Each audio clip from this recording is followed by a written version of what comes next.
Assalamualaikum warahmatullahi wabarakatuh. Waalaikumsalam warahmatullahi wabarakatuh. Alhamdulillahirabbil alamin wassalatu wassalamu ala asyrofil anbiya'i wal mursalin sayyidina wa maulana Muhammadin wa ala alihi wa sahbihi ajmain. Yang saya hormati Ibu Ustazah Sumayah Ba'aduh Pak Abdul. LCMA. Yang kami hormati jamaah Majelis Taklim Al-Mahkamah, mudah-mudahan dimuliakan oleh Allah Subhanahu wa Amin, ya taala. Rabbal alamin. Alhamdulillah pada siang hari ini kita dapat berkumpul bersama-sama dalam rangka pengajian rutin bulanan atau 2 minggu sekali ya. Ini kalau nggak salah temanya halal bihalal ya. Hari ini terkait dengan halal bihalal, mudah-mudahan kita semua mendapat rahmat dan ridho dari Allah Subhanahu wa taala. Sebelum kita mulai acara ini, mari sama-sama kita mulai dengan membaca basmalah. Bismillahirrahmanirrahim. Langsung. Untuk selanjutnya yaitu ceramah atau mauizah yang akan disampaikan oleh ustazah kita. Kepada beliau kami persilahkan. Terima kasih Ibu. Udah pakai sih? Udah pakai ya? Iya. Bu Emi ya Bu namanya Bu. Alhamdulillah jadi nambah saudara ini. Jadi kenal. Suka datang juga tapi jarang. Oh, Masya Allah. Maaf ya Bu kalau nggak ingat sayanya. A'udzubillahi minasyaitonirrajim. Bismillahirrahmanirrahim. Assalamualaikum warahmatullahi wabarakatuh. Alhamdulillahirabbil alamin, hamdan yuwafi ni'amahu wa yukafi'u mazidah. Ya Rabbana lakal hamdu kama yanbaghi li jalali wajhika wa 'azimi sultanik. Allahumma la ilma lana illa ma 'allamtana innaka antal alimul hakim. Allahumma 'allimna ma yanfa'una wanfa'na bima 'allamtana wa zidna ilma. Allahumma hdina wahdi bina waj'alna sababan wa sabilan liman ihtada. Allahumma ati anfusana taqwaha wa zakkiha wa anta khairu man zakkaha anta waliyuha wa maulaha ya arhamar rahimin. Allahumma arinal haqqa haqqa warzuqna ittiba'ah wa arinal batila batila warzuqna ijtinabah. Wa sallallahu ala sayyidina Muhammadin wa ala alihi wa sahbihi ajmain. Amin amin ya rabbal alamin. Apa kabar ibu-ibu semuanya? Sehat? Ya. Kita temanya halal bihalal dan juga bagaimana memelihara amal ya. Jadi kalau kita biasanya kita ada minal aidin wal faizin gitu ya. Taqabbalallahu minna wa minkum shalihal a'mal siyamana wa siyamakum. Ya, mohon maaf lahir dan batin. Ya. Setiap negara biasanya punya kebiasaannya masing-masing. Biasanya kalau orang Timur Tengah bilangnya kullu am wa antum bi khair, kadang kayak gitu. Setiap tahun kita dalam kondisi yang baik. Kalau kita biasanya pakai minal aidin wal faizin, mohon maaf zahir dan batin. Minal aidin termasuk orang-orang yang berpulang, yang kembali fitrah, kembali tidak punya dosa, karena setiap yang lahir itu tidak punya dosa. Ya. Kemudian mungkin ketika kita sudah mulai baligh, ya, sudah mulai dicatat dosa-dosanya, maka dengan Ramadan ini dihapuskan dosa-dosa. Itu yang kita harapkan. Yang ingin saya bahas pertama kali adalah kalimat taqabbalallahu minna wa minkum. Ya, karena biasanya para sahabat kalau berjumpa ya di hari raya, taqabbalallahu minna wa minkum. Mudah-mudahan Allah menerima amalan kita. Ibu-ibu sekalian, saya ingin bertanya, emang yakin diterima sama Allah? Yakin ya? Bismillah. Harus pede ya Bu ya. Ya. Jadi kalau seandainya syarat dan rukunnya terpenuhi insya Allah. Kita tahu namanya syah gitu ya amalan kita. Tapi kalau seandainya qabul atau tidak qabul itu sebenarnya kita tidak tahu. Dan yang tahu itu hanya Allah. Nah itu kita bisa prasangka baik kepada Allah. Makanya kita pertama kali di sini pingin tahu apa sih tanda-tanda diterimanya amalan itu. Ada nggak tanda-tanda itu pada diri kita sehingga kita berprasangka baik kepada Allah. Mudah-mudahan dengan susah payah kemarin itu lapar-lapar dahaga, ya sholat tahajud kita, tilawah kita, bersabar dalam kesulitan-kesulitan. Ya nggak Bu? Tugasnya nambah gitu, piring numpuk, nggak mungkin bersih sendiri tuh gitu. Ya, di saat yang lain nggak mikirin lauk, kita mikirin lauk gitu. Dengan berbagai macam yang bisa kita lakukan di ruang lingkup keluarga kita. Tapi kita ingin tahu tadi apa saja sih tanda-tanda Allah menerima atau qabul ya dari amalannya seorang hamba. Yang pertama, ulama mengatakan adamur ruju' ila dzunub ba'da ta'ah, tidak kembali kepada dosa sesudah ketaatan. Jadi dosa yang lalu ketutup, ya, tidak mengulangi, tidak kembali melakukan dosa. Itu tanda-tanda pertama amalan kita diterima oleh Allah. Ya, di sini penulis saya ambilkan dari website Alukah ya, menyampaikan atau mengutip perkataan Yahya bin Mu'ad, ya, orang soleh terdahulu. Man istaghfara bilisanihi, ya, barang siapa dia mengucap istighfar, mohon ampun dengan lisannya, sedangkan hatinya itu masih tetap bermaksiat, dan dia berazam, aku pasti akan ngulangi lagi, aku akan ngulangi lagi, ya, maka kata beliau apa? Fasaumuhu alaihi mardudun, maka puasanya itu tertolak, kata beliau seperti itu. Jadi naudzubillahi min dzalik, kalau seandainya dengan kebaikan-kebaikan itu ya yang sudah kita lakukan, kita tetap berazam, kayaknya kalau momen itu terulang saya pasti akan ngulangi dosa itu deh. Ya, itu khawatir kita tidak termasuk orang yang diterima amalannya. Naudzubillahi min dzalik. Berazam itu bersungguh-sungguh, bertekad. Niat tapi yang sungguh-sungguh, itu namanya azam. Terus bagaimana manusia itu kan melakukan dosa terus menerus ya? Ada nggak manusia yang nggak berbuat dosa? Nggak ada. Ya, setiap Bani Adam itu khata', punya dosa-dosa, punya kesalahan. Ya. Namun sebaik-baik orang yang berbuat salah ada yang bertaubat kepada Allah. Jadi kita yang pendosa ini yang bertaubatlah kepada Allah, itulah orang yang terbaik. Di sini dikatakan kalau seandainya kita belum bisa lepas dari dosa tertentu, jangan bilang aku pasti akan ngulanginya, jangan bilang gitu. Tapi bilanglah insya Allah aku akan lepas dari dosa itu. Jadi kadang-kadang itu ada kenikmatan, ada kelezatan. Yang haram itu kelihatan indah, yang halal malah kelihatan nggak indah. Coba orang itu sebelum nikah tuh, bagaimana tuh rasanya? Rindunya luar biasa. Kalau udah nikah, biasa aja. Karena yang menghiasi itu adalah syaitan. Ya, Masya Allah gitu. Padahal yang halal ada, yang berkah ada.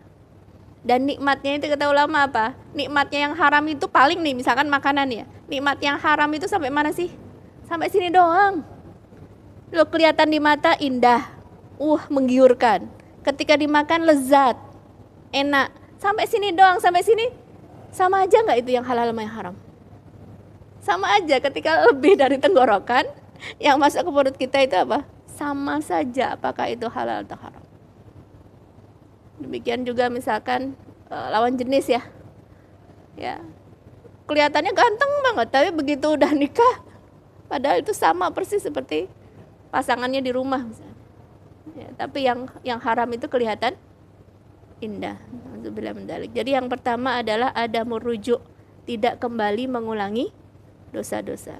Yang kedua, al-wajal wal khaufu min adamil kubulil amal. Khawatir dan takut amalannya tidak diterima. Jadi justru malah apa? Justru malah kita khawatir, ya Allah, jangan sampai amalanku ini Engkau tolak.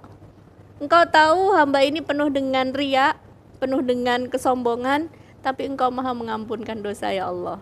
Jadi rasa takut itu harus ada. Ya.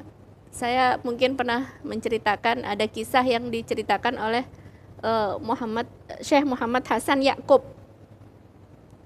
Orang yang beriman itu, ya, orang-orang soleh itu kadang-kadang punya penyakit. Penyakitnya apa? Penyakitnya adalah menganggap besar amal soleh dia. Kalau ahli maksiat, kelihatan maksiatnya, dosanya kelihatan. Maka dia sadar ketika dia bermaksiat apa? Saya melakukan yang salah. Tapi kalau orang soleh, penyakitnya beda. Penyakitnya apa? Menganggap besar amalan dia. Padahal dia itu dimudahkan oleh Allah untuk beramal soleh adalah dari Allah. Semuanya dari Allah, Bu. Kita bisa sedekah. Yang ngasih harta itu siapa? Allah. Layak nggak kita banggain? Ya Allah, aku udah sedekah ya Allah. Padahal yang ngasih harta ke kamu itu adalah Allah. Kalau Allah kehendaki, Allah nggak sampaikan rezeki itu ke kamu. Yang meringankan kaki kita datang ke taklim siapa? Allah. Yang melembutkan hati kita untuk menerima keimanan adalah Allah. Jadi sama sekali kita nggak layak untuk membanggakan amal kita sebenarnya. Jadi kata Syekh Muhammad Hasan Yakub itu, ada seseorang yang berjumpa dengan dia di masjid. Dia bilang apa? Ramadan ini Masya Allah, cum laude katanya. Kenapa? Umroh 2 kali, aku bikin buka puasa berapa kali, terus aku sedekah, aku ini katanya. Gitu. Pokoknya kalau dikasih nilai Ramadan ini cum laude. Beberapa bulan kemudian ketemu lagi sama orang yang sama, di masjid yang sama, tapi kondisinya berbeda. Kalau kemarin dia bilang seolah-olah membanggakan amalannya, maka kali ini di pojok masjid dia menangis. Dan saya belum pernah ngelihat orang nangis kok sampai kayak gitu. Kemudian berdua aja sama syekhnya itu, dia bilang begini, kamu tahu nggak Syekh, kalau saya ini orangnya nggak baik. Padahal waktu itu dia bilang apa? Tahu nggak Syekh, saya ini orangnya nggak baik. Kenapa? Kenapa kok sampai nangis kayak gini? Kenapa? Saya menyangka ujian saya itu di HP. Saya menyangka ujian saya itu di kendaraan, mewah-mewahan mobil, mewah-mewahan harta. Tapi untuk masalah perempuan sama sekali saya nggak menyangka saya bakal terjebak dalam dosa ini. Dan saya sudah berzina ya Syekh. Bayangkan. Jadi amal soleh kita itu tidak jaminan kita itu istiqomah terus sampai husnul khotimah. Jadi justru jangan merasa aman, jangan merasa selamat ya dari makarnya Allah, jangan merasa seperti itu. Ya, jadi kita berharap terus meskipun kita beramal, kita terus berharap untuk dapat disempurnakan amalan kita. Gitu. Ya silakan Bu.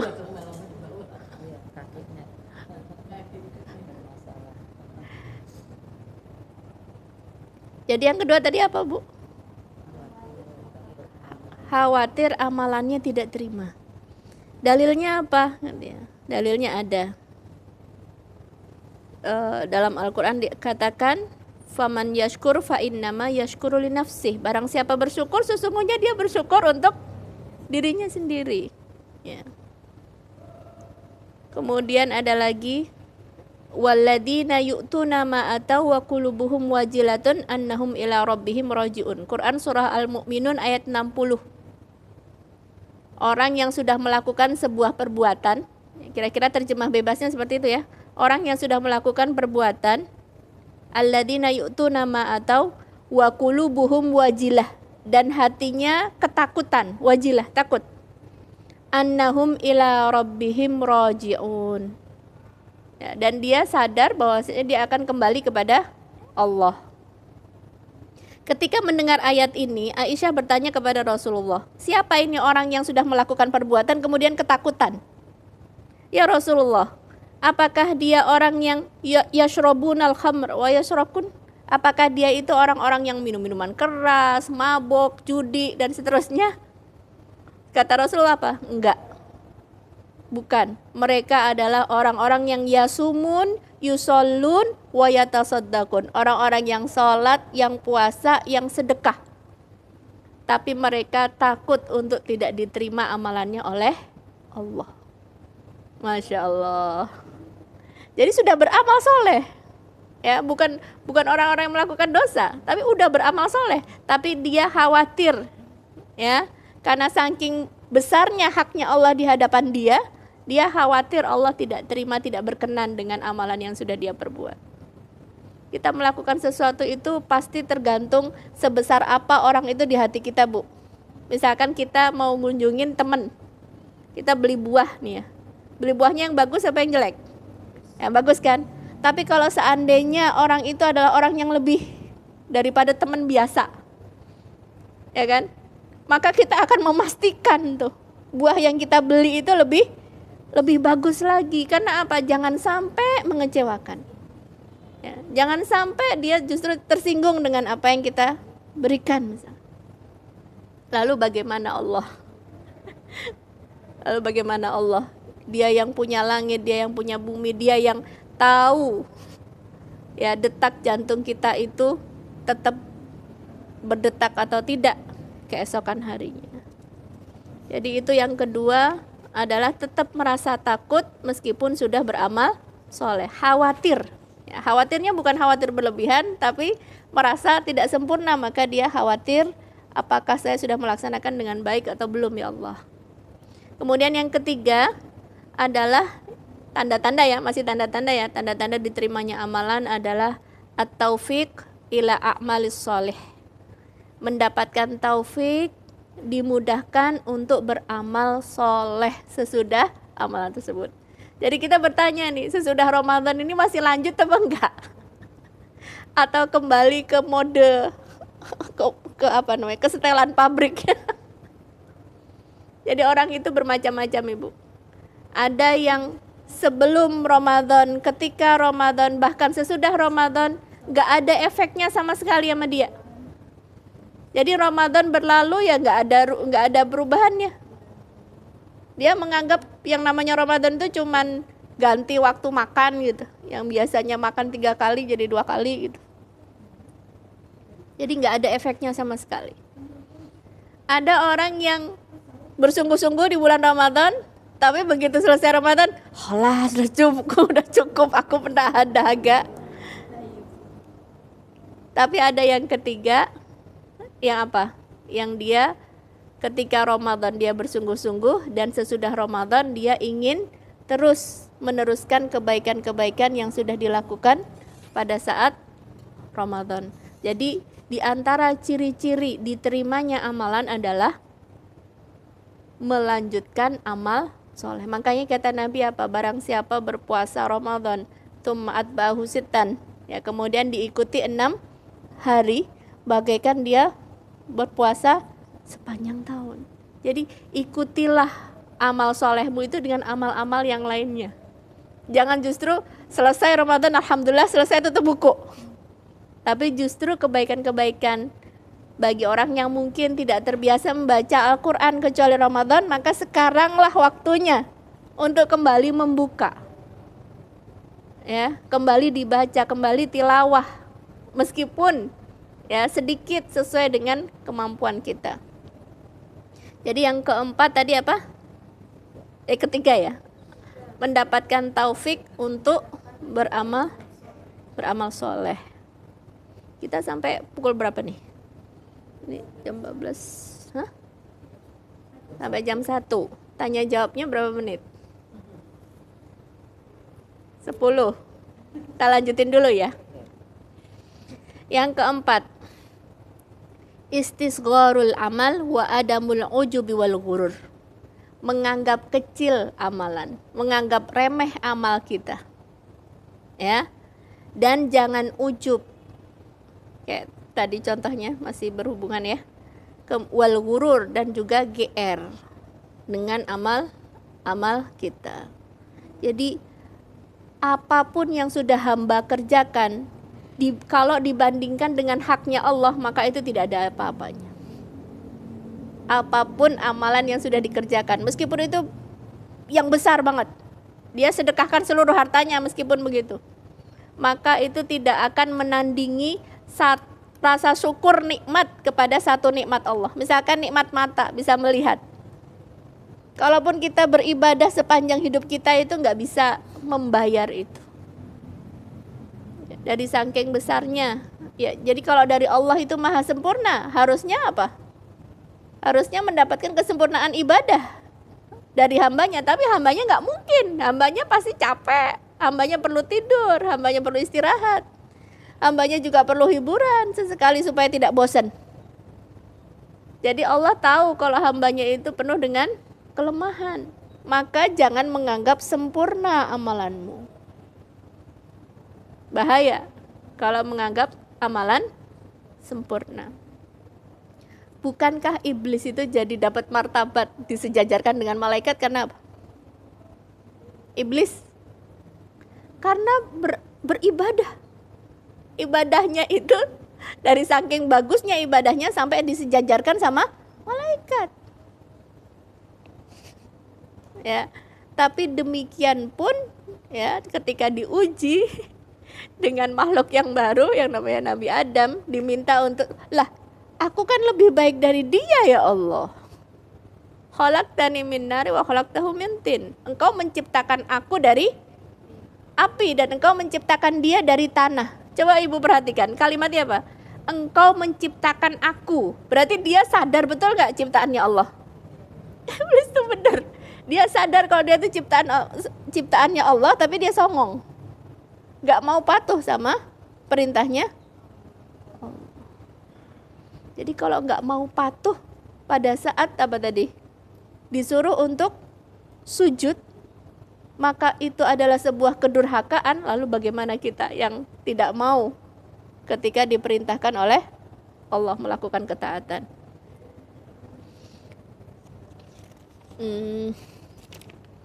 Yang kelima, hubbut ta'ati wa kurhul maksiyah. Senang kepada ketaatan-ketaatan dan membenci kemaksiatan. Senang kepada ketaatan-ketaatan. Meskipun kita belum bisa melakukan, tapi kita senang. Meskipun kita belum bisa hafal Quran, tapi kalau kita ngelihat orang hafiz Quran, senang. Ya. Meskipun kita belum bisa menjadi seorang ulama, tapi kalau melihat seorang ulama, orang soleh, kita senang. Ya, jadi mencintai ketaatan-ketaatan dan membenci kemaksiatan. Makanya ada doanya, Allahumma habib ilainal iman wa zayyinhu fi qulubina. Ya Allah, jadikan kami lebih mencintai keimanan dan hiasilah keimanan itu di dalam hati kami. Wa karrih ilainal kufra wal fusuqa wal isyan. Dan jadikanlah hati kami itu benci kepada kekufuran, kefasikan dan kemaksiatan. Ya, jadi ada doanya untuk bisa mencintai keimanan dan membenci kemaksiatan. Masih ada 6, 7, 8, saya baca dengan cepat mungkin ya. Yang keenam adalah ar-raja wa kathratud du'a. Berharap ya dan memperbanyak doa. Jadi kalau takut saja tidak cukup. Ya, takut itu baik, takut kepada Allah, takut kepada neraka gitu ya. Tapi harus bersama dengan rasa takut itu ada rasa harap. Ya Allah, hamba takut dengan neraka-Mu, tapi hamba berharap Engkau Maha Pengampun. Engkau Maha menerima taubat hamba. Jadi kita langsung curhat aja sama Allah. Sampaikan, ya Allah, hamba tidak sempurna ya Allah dalam beribadah kepada-Mu. Engkau berhak untuk mendapatkan yang lebih baik, yang lebih khusyuk, yang lebih banyak, yang lebih sempurna dari hamba. Tapi inilah hamba yang penuh dengan kelemahan ya Allah. Ampunilah ya Allah ketidaksempurnaan hamba. Jadi ngaku aja sama Allah lebih baik gitu. Ya, lebih baik ngaku sama Allah. Ar-raja atau berharap. Ya. Karena tidak boleh kita itu rasa takut berlebihan yang pada akhirnya menyebabkan kita putus asa. Jadi ada orang yang rasa takutnya berlebihan sampai akhirnya, aduh dosaku terlalu besar, lebih besar dari ampunan Allah. Nggak ada itu kalimat itu. Tidak ada dosa yang lebih besar daripada ampunan Allah. Mahma fa'alta, mahma fa'alta. Selama kamu belum lepas dari tenggorokan, maka kesempatan untuk mohon ampun itu adalah terbuka lebar. Ampunan Allah itu lebih besar daripada dosa-dosa hamba. Asalkan dia minta ampun, asalkan dia minta ampun, asalkan dia bertobat. Kenali nama Allah At-Tawwab, kenali nama Allah Al-Ghafur, kenali nama Allah Al-Afu. Dia senang mengampuni saya, dia senang mengampuni kita, Bu. Kalau kita berbuat salah sama teman 1 kali, teman kita maafin, ya udah maafin deh 1 kali, besok ngulangi lagi, dimaafin nggak? Maafin tapi sambil begini kan. Awas lu lagi. Besoknya ulangi lagi, dimaafin nggak? Tak ada maaf bagimu. Tapi kalau Allah ya senang mengampuni hambanya. Sampai ada orang soleh tuh bilang begini, ya Allah, kalau rahmatmu engkau berikan kepada orang-orang yang taat, maka ampunanmu itu engkau berikan kepada siapa? Bukankah kepada kita ya Allah, kami yang suka berbuat dosa ini ya Allah. Kan Allah namanya At-Tawwab, penerima taubat. Dikasih ke siapa itu taubatnya Allah itu? Kan kepada para pendosa. Maka jangan pernah berputus asa dari rahmat Allah. Bahkan kalau kita pun sakit, sudah tua, dalam hadis itu dikatakan janganlah salah seorang di antara kalian itu meninggal kecuali telah berprasangka baik kepada Tuhannya. Jangan sampai kita meninggal dalam keadaan prasangka buruk sama Allah. Allah akan masukkan aku ke neraka, jangan begitu. Ya, justru berprasangka baik kepada Allah. Yang ketujuh, at-taisiru lit-ta'ah, ya. Dikasih kemudahan-kemudahan dalam ketaatan. Jadi ringan bersedekah. Jadi ringan datang ke majelis taklim. Dibukakan hatinya kalau denger. Kalau dulu kalau denger nasihat kayaknya lu kayak udah bener aja lu gitu. Ketutup kan. Tapi kalau dimudahkan, dilapangkan sama Allah, itu tanda-tanda Allah cinta sama kita. Itu tanda-tanda Allah cinta. Kok jadi mudah ya? Kok jadi ringan ya? Jadi kebangun pada saat tengah malam. Jadi pingin baca Al-Quran. Jadi dimudahkan mentadaburi ayat-ayat Al-Quran. Jadi Allah menginginkan kebaikan kepada kita. Jadi yang 7 adalah at-taisiru lit-ta'ah, mendapatkan kemudahan-kemudahan. Dalilnya apa? Quran surah Al-Lail. Ya. Fa amma man a'ta wattaqa wa saddaqa bil husna fasanuyassiruhu lil yusra. Maka akan dikasih kemudahan kepada jalan yang mudah. Wa amma man bakhila wastaghna wa kadzdzaba bil husna fasanuyassiruhu lil usra. Maka dia akan dimudahkan menuju jalan kesulitan. Jadi kalau kita melakukan ketaatan, kemudian dimudahkan sama Allah, dibukakan kepada Allah, ya, ketaatan-ketaatan yang lainnya, itu tanda-tanda Allah menerima amalan kita. Yang ke-8, hubbus sholihin wa bughdu ahlil ma'asi, mencintai orang-orang soleh. Ini kayak syairnya Imam Syafi'i ya. Imam Syafi'i itu pernah bersyair begini, uhibbus sholihina walastu minhum. Aku mencintai orang-orang soleh meskipun aku tidak termasuk orang soleh. Imam Syafi'i bilang begitu. Aku mencintai orang soleh, tapi aku nggak termasuk orang soleh. La'alli an anala bihim syafa'ah. Aku berharap mudah-mudahan dengan cintanya aku kepada orang-orang soleh itu, aku mendapatkan syafaat dari mereka. Ya, wa akrahul ma'asi, ya kan? Dan aku membenci orang-orang ahli maksiat. Padahal saya dan mereka sama-sama melakukan kemaksiatan. Jadi kalau Imam Syafi'i bilang begitu, di sampingnya pada saat itu kebetulan ada Imam Ahmad. Kemudian membalas syair beliau. Ya. Uhibbus sholihina wa anta minhum ya Syafi'i. Aku juga mencintai orang-orang soleh, salah satunya engkaulah orang soleh itu wahai Syafi'i. Jadi kalau Imam Ahmad sama Imam Syafi'i saja saling mencintai dan tidak menganggap diri mereka masing-masing adalah orang soleh, kenapa pengikut madhabnya berantem di bawah? Padahal Islamnya sama, kiblatnya sama, nabinya sama, cuman paling beda apa? Nah, Idul Fitri ini juga mengajarkan nilai itu ya. Ketika kita minal aidin wal faizin, mohon maaf lahir dan batin. Jadi ukhuwah Islamiyah itu di atas golongan, di atas perbedaan golongan, di atas perbedaan suku, di atas perbedaan-perbedaan yang lain. Jadi dahulukan itu, ukhuwah itu. Ya, persaudaraan itu di atas itu semuanya. Yang ke-8 udah ya. Yang ke-9 adalah kasratul istighfar, memperbanyak istighfar. Habis sholatnya disuruh istighfar kan, padahal melakukan ketaatan. Ya. Demikian juga sesudah tsumma afidu min haitsu afadhan nas wastaghfirullah. Ketika haji pun sudah melakukan amal ketaatan, tetap disuruh istighfar. Ya, itu tanda-tanda Allah menerima amalan kita. Dan yang terakhir adalah al-mudawamatu 'alal a'malis shalihah. Ya, berusaha untuk terus mengerjakan, rutin, ajak ya, melakukan amal-amal soleh yang sudah kita lakukan. Dan itu hikmahnya apa? Disebutkan dalam hadis, karena Rasulullah SAW idza amila amalan asbatah. Rasulullah itu kalau beramal maka dia itu rutin, istiqomah ya.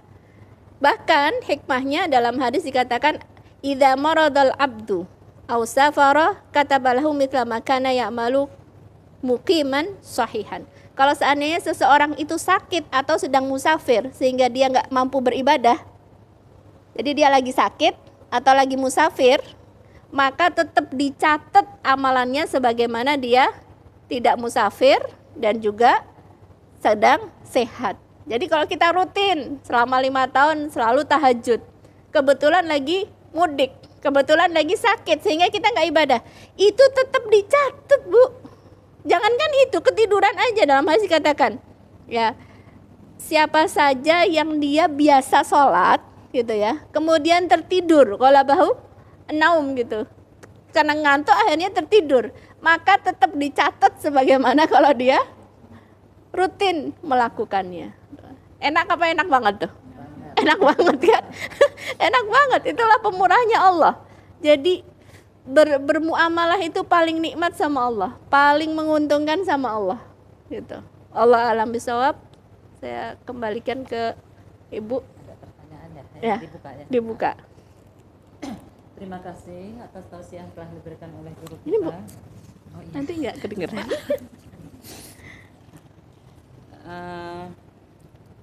Nanti ada sesi tanya jawab ya, berapa menit. Sebelum sesi tanya jawab, saya bacakan kesimpulan tadi. Mungkin ada yang bertanya sekitar pertengahan tadi atau yang lainnya. Yang tadi tanda-tanda diterima amalan: 1, tidak melakukan dosa kembali. 2, khawatir dan takut amalan tidak diterima. 3, mendapatkan taufik untuk beramal soleh. 4, menganggap remeh amal kita dan jangan ujub. 5, senang kepada ketaatan-ketaatan dan membenci kemaksiatan. 6, berharap dan memperbanyak doa. 7, diberikan kemudahan dalam ibadah. 8, mencintai orang-orang soleh. 9, memperbanyak istighfar. 10, berusaha untuk terus berbuat amal soleh. Mohon maaf kalau nggak lengkap Ya, atau apa-apa, kurang Bu. ya. Untuk selanjutnya kami buka sesi tanya jawab. Silakan kepada ibu-ibu untuk bertanya. Ibu. Ibu Linda ya, silakan Ibu.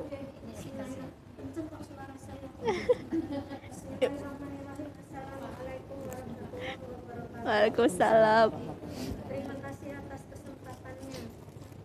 Ustazah, saya mau menanyakan yang nomor 2 ini. Khawatir dan takut amalan tidak diterima. Ini mohon agak diperjelas, Ustazah. Kekhawatiran dan ketakutan yang seperti apa yang dibenarkan? Bukankah rahmat Allah itu maha luas?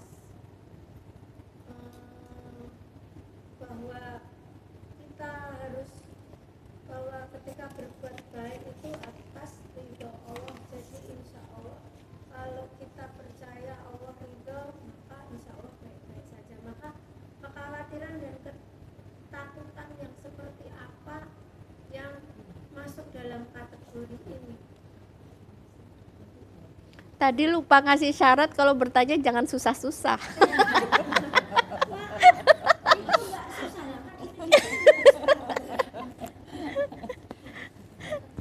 Langsung dijawab ya. Langsung aja Ya. silakan ya.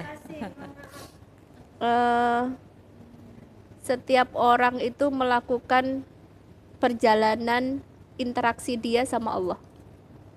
Barang siapa mengenal Allah, maka dia adalah zat yang maha sempurna. Maha sempurna. Jadi mengenal Allah begini, Bu. Semua ini yang kita lihat ini semuanya adalah makhluk. Kecuali yang satu itu dia Allah, Sang Pencipta dan tidak diciptakan. Kalau makhluk banyak kekurangannya, banyak kelemahannya. Ada awalnya, ada akhirnya. Dibatasi ruang dan waktu. Tapi kalau Sang Pencipta, dia adalah yang pengasih, yang penyayang, yang sempurna, Jadi tidak ada yang sempurna kecuali dia, zat Allah itu. Kalau dia sempurna, maka dia berhak enggak untuk mendapatkan kesempurnaan? Iya dong, ya enggak? Kayak tadi kita nyiapin buah nih. Buah sama teman, sama buah sama guru kita. Belinya sama apa beda? Kalau buat kita, enggak apa-apa lah, busuk-busuk dikit buat kita ini gitu. Buat dijual aja kita enggak mau gitu kan. Apalagi kalau buat seseorang yang agung di hati kita. Ya, bernilai, terhormat di hati kita, maka kita akan hati-hati, tergantung itu. Maka semakin kita kenal sama Allah, semakin tahu bahwasanya Dia maha kuasa atas segala sesuatu itu. Kita tahu orang mungkin pejabat-pejabat, ya kan, dia powerful. Keinginannya apapun, dia gak senang sama orang, ya tinggal copot gitu misalkan. Ada tuh yang begitu. Tapi kalau Allah di atas itu semuanya. Jangankan cuman ngasih kamu rezeki, langsung di rumahmu ada 100 juta, bisa. Allah mah kun fayakun. Kalau Allah menghendaki sesuatu, maka Allah akan menciptakan sebab-sebabnya. Allah menghidupkan, Allah mematikan. Allah yang melembutkan hati kita. Jadi dia zat yang maha sempurna. Zat yang maha sempurna harusnya berhak dapat kesempurnaan. Tapi kalau kita sholatnya begitu, taktuk, kepada raja aja, bisa aja si raja itu langsung nendang kita, enak aja lu, disuruh nyembah yang bener kayak gitu. Ditendang aja sama raja itu. Tapi Allah, ya maha suci Allah, tidak layak kita persamakan dengan makhluknya sebenarnya, karena saking sempurnanya Allah. Dia maha kuasa atas segala sesuatu. Dan ketika Allah menghendaki sesuatu, kun fayakun. Karena Allah maha sempurna, maka seharusnya yang berhak mendapatkan kesempurnaan itu Allah. Jadi apapun yang kita lakukan, itu tidak akan memenuhi haknya Allah. Dikisahkan seperti ini. Ada malaikat-malaikat yang mulai diciptakan sama Allah, itu cuma ditugasi qiyam, ditugasi ruku, ditugasin sujud. Mulai diciptakan sampai hari kiamat. Disuruh ruku ya ruku, terus disuruh sujud ya sujud, terus diciptakan cuma untuk itu. Malaikat itu. Kemudian nanti di hari kiamat, di riwayat itu dikatakan apa? Malaikat itu yang tadi cuma qiyam, cuma ruku, cuma sujud aja, dia berkata, "Ya Rabbi ma'abadnaka haqqa ibadatik." Ya Allah, aku enggak bersungguh-sungguh beribadah kepada Engkau. Padahal sepanjang hidupnya dia cuma sujud. Tidak sungguh-sungguh dalam beribadah. Lalu terus kalau kita bagaimana? Jadi karena dia sang pencipta dan bukan diciptakan, maka dia maha sempurna, dia maha pengasih. Kita nggak kenal kasih sayang kalau nggak dikenalin sama Allah loh, Bu. Allah menurunkan 1% dari kasih sayangnya, dengan 1% itu seluruh makhluk berkasih sayang. Jadi dia zat yang maha sempurna. Kalau kita cuman mendengar apa kata-kata yang dizohirkan oleh orang, dia Allah mendengar apa lintasan-lintasan hati kita. Lintasan hati kita nih yang kita lintasin sekarang ini, itu Allah dengar. Karena dia sang pencipta dan bukan yang diciptakan. Dia bukan makhluk, dia sang khaliq. Kalau kita, suara kita itu hanya terbatas dari sekian ya, sampai sekian gitu ya. Kita terbatas tuh. Tapi kalau Allah mendengar semua suara, bahkan yang disembunyikan oleh hati kita. Maka karena ketika dia sempurna, dia berhak untuk mendapatkan kesempurnaan dari hambanya. Sehingga sudah selayaknya hamba ini tidak merasa sempurna. Apapun yang udah kemudian. Kayak kita ngasih anak kita. Nah ini 5.000, nanti kalau kotak amal lewat, masukin. Terus anak kita happy. Aku habis beramal.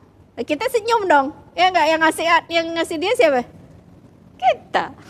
Oh, dia yang beramal, kan hartanya dari aku. Nah, demikian juga kita. Yang ngasih harta itu Allah, yang ngasih nyawa itu Allah. Jadi dia zat, semakin kita kenal sama Allah itu kita melakukan perjalanan sebenarnya, Bu. Kenal sama zat yang maha mencipta. Ketika kita mati, dan itu pasti, kita akan berjumpa dengan zat yang maha sempurna itu. Itu inti dari akidah itu, mengenal Allah yang satu, yang esa. Nah, kita di sini di dunia sebagai ujian. Siapa masing-masing di antara kita, silahkan panggung ini panggung Anda. Beramal solehlah semampu Anda. Nanti Allah lihat kok. Meskipun atasan nggak lihat gitu. Meskipun CCTV nggak ngerekam, tapi Allah lihat kok. Jadi kalau seandainya sekarang dengan pertanyaan ibu tadi ada perasaan kerinduan, kecintaan kepada Allah, maka berbahagialah. Ya Allah, kenalkan hamba dengan Engkau. Semakin hamba itu kenal sama Allah, semakin dia takut. Silahkan. Kenapa kok semakin kenal sama Allah semakin takut? Bukan semakin dekat, tapi semakin takut maksudnya. Kalau kita dulu misalkan nggak kenal sama ibu, setelah interaksi kan nyaman, enak, rasa takutnya hilang. Itu kalau sama makhluk. Tapi kalau sama Allah, semakin kenal sama Allah semakin takut. Kenapa? Hah? Bukan, sebenarnya kita semakin dekat misalkan udah interaksi baik kan hilang rasa takut. Karena kita mengetahui batasan-batasan dia. Oh, orang ini juga punya kekurangan ini. Oh, orang ini nggak ngamukan, nggak seperti pikiran saya gitu. Dan seterusnya kita tahu batasan-batasan. Semakin kita kenal sama Allah, semakin tidak tahu batasan Allah. Allah mampu mengangkat kita kemudian membantingnya ke jurang, itu bisa, Bu. Allah bongkar aib kita itu bisa, Bu. Gak ada yang sulit. Gimana gampangnya viral zaman sekarang. Wanginya kayak apa bisa jadi kayak gitu loh. Itu sungguh mudah bagi Allah. Tapi Allah tutupi, Allah maafkan, Allah tutupi, Allah tunggu taubatnya. Maka berterima kasihlah kepada Allah. Berprasangka baiklah kepada Allah. Allah alam bisa. Mudah-mudahan nggak puas dari wajahnya, kayak kurang puas. Tapi waktunya sudah. Ya, terima kasih. Mungkin sudah panjang lebar jawaban dari ustazah kita semuanya bisa memahami. Untuk selanjutnya gimana? Apa sudah selesai? Masih ada lagi? Saya ingin nanya. Oh ya, silakan Mbak Ana ya. Izin ustazah, saya mau bertanya terkait boleh nggak sih kita baca Al-Quran itu kita niatkan kita berharap nanti jadi penerang sama teman untuk di alam kubur nanti. Ya, boleh. Boleh. Boleh banget. Tawasul untuk kebaikan dunia dan akhirat itu boleh banget. Terus? Satu lagi lupa. Gara-gara langsung Jadi oh udah Ya. lanjut. Kalau alal bihala kan biasanya ada yang bilang kalau non muslim yang mengucapkan kita harus Ini nggak ada, karena itu uruf ya. Saya berpendapat begini, karena ini itu adat istiadat, dan adat istiadat ya Bu Hakim, itu kalau dalam syariat Islam sebenarnya menjadi pertimbangan hukum. Jadi sebenarnya kebiasaan itu bisa jadi pertimbangan hukum, bahkan seperti mahar, jumlah mahar itu dalam fikih Islam itu kebiasaan itu jadi pertimbangan. Kebiasaan di kampung ini 100 ekor unta, ya udah 100 ekor unta gitu. Jadi kalau saya menganggap kebiasaan itu boleh digunakan selama tidak melanggar melanggar akidah misalkan seperti itu enggak apa-apa. Jadi kalau misalkan dia mengucapkan selamat Idul Fitri, terima kasih, sama-sama mohon maaf lahir batin, rasanya enggak apa-apa. Itu bukan seperti kontroversinya tidak seperti mengucapkan kepada ya, karena dia mengucapkan kan, maka kita terima kasih ucapan selamatnya, mohon maaf lahir batin juga, rasanya enggak apa-apa. Boleh-boleh saja. Bagaimana, sudah? Udah cukup? Oh, satu Udah lagi. lagi. Mbak Ami, satu lagi aja ya, karena udah jam 1 ini.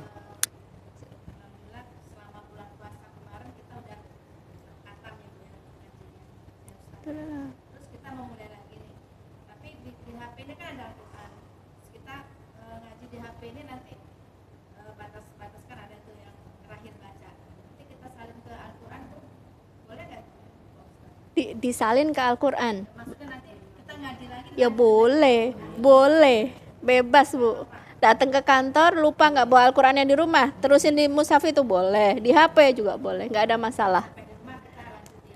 Iya betul. Salah satu tips saya dapatkan dari ibu saya ya, tanggal berapa ngaji juz itu bisa khatam tiap bulan Bu. Misalkan kita tanggal 17 ya ini misalkan ya. Ya, tanggal 17 kita baca juz 17. Apalagi punya misalkan yang 1 lembar per juz itu Bu. Itu bisa khatam per bulan tuh. Itu. Oh tanggal sekian, jadi nggak pakai nyari, ketinggalan pun Al-Quran masih bisa pakai HP gitu. Karena ingat tanggalnya tanggal berapa maka juz itu. Nggak mungkin maksudnya seperti ini kayak tadi saya kan lagi ngaji terus tiba-tiba oh ini ada pengedit kan saya buktiin gitu. Ya. Nanti diterusin. Kita kan mau terusin gitu. Boleh, nggak ada masalah. Oh iya. Kita tutup aja ya. Terima kasih ya. Terima kasih kawan-kawan semua. Sesi tanya jawab sudah selesai. Maka kita tutup juga pengajian kita ini. Mudah-mudahan untuk selanjutnya dan berikutnya dan seterusnya kita dimudahkan untuk melaksanakan ibadah kepada Allah Subhanahu wa taala, dan setiap gerak-gerik kita mudah-mudahan dapat bimbingan dari Allah Subhanahu wa taala. Untuk itu pengajian pada hari ini kita tutup dengan pembacaan doa. Siapa biasanya? Langsung kafaratul majlis Bu. Oh. Kita pembacaan doa dengan dipimpin oleh ustazah kita. Ya. Kita akhiri dengan istighfar, nastaghfirullahaladzim, nastaghfirullahaladzim, nastaghfirullahaladzim, dan kafaratul majlis.